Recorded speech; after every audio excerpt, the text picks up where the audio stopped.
Assalamualaikum warahmatullahi wabarakatuh. Nama saya Angga Prasetyo dari kelas 11 BDP.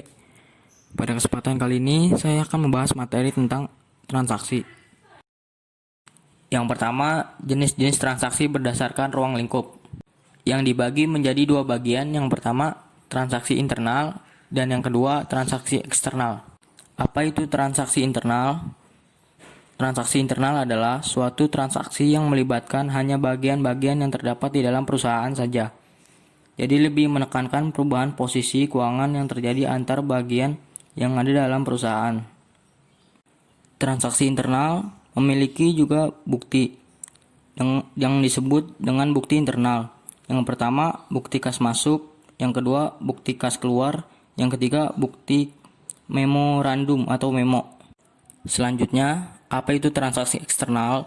Transaksi eksternal adalah transaksi yang melibatkan pihak luar perusahaan, seperti transaksi pembelian, penjualan, pembayaran utang piutang, dan sebagainya. Transaksi eksternal juga memiliki bukti sebagai berikut. Yang pertama, faktur. Yang kedua, kwitansi. Yang ketiga, nota. Yang keempat, nota debit. Yang kelima, nota kredit. Dan masih banyak yang lainnya.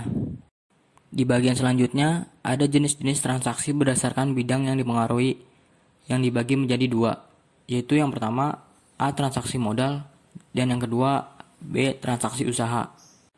Transaksi modal adalah transaksi yang mempengaruhi modal suatu perusahaan, baik bertambah maupun berkurang. Dan yang kedua, transaksi usaha.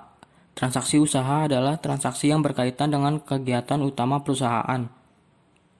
Transaksi modal juga memiliki contoh, antara lain, yang pertama, pemilik menyetorkan sejumlah uang tunai untuk modal usaha.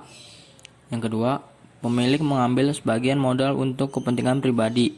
Yang ketiga, pemilik perusahaan menyerahkan kendaraan pribadinya kepada perusahaan untuk operasional perusahaan.